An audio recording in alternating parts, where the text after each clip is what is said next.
சற்று முன் கிடைக்கப்பெற்ற மிக மிக முக்கியமான செய்தி ஒன்று வெளியாகி உள்ளது. அதிமுகவின் முன்னாள் அமைச்சர் KP முனுசாமி அவர்கள் கட்சியில் இருந்து வெளியேறியுள்ளார் என்ற தகவல் கிடைக்கப்பெற்றுள்ளது. இன்றைக்குத்தான் செங்கோட்டையன் அவர்கள் தாவேகாவில் இணைந்துள்ளார். தலைவர் விஜய் அவர்களுக்கு இணையான பதவி வழங்கப்பட்டதாக தாவேகாவின் நிர்வாகிகள் பெருமையாக பேசக்கூடிய வகையில் அமைந்துள்ளது.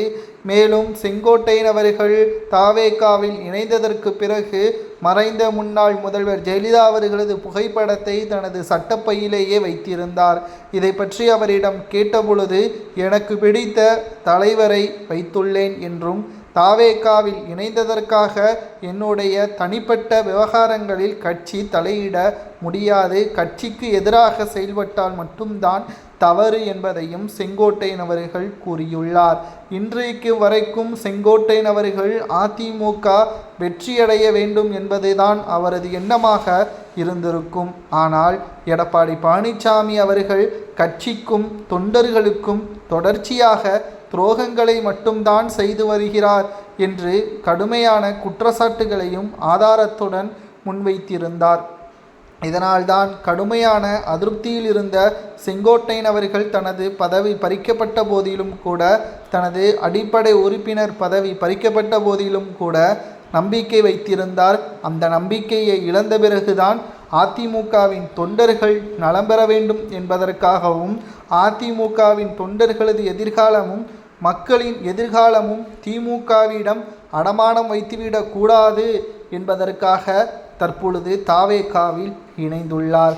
இவரை போல்தான் KP முனுசாமி அவர்களும் அதிமுகவிலிருந்து தானாக வெளியேற உள்ளதாகவும், இந்த மாத இறுதிக்குள் தாவேகாவில் இணைய உள்ளதாகவும் தகவல்கள் கிடைக்கப்பெற்றுள்ளது.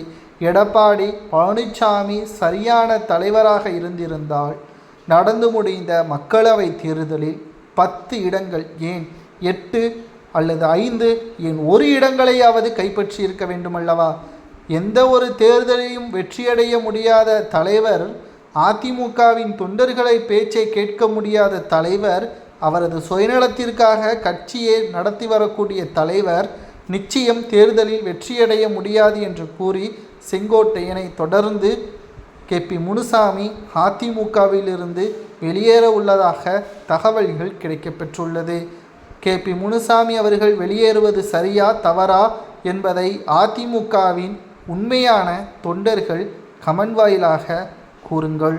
இதுபோன்ற அதிமுகவில் நடக்கக்கூடிய செய்திகளை தெரிந்து கொள்ள சப்ஸ்கிரைப் பண்ணிருங்க.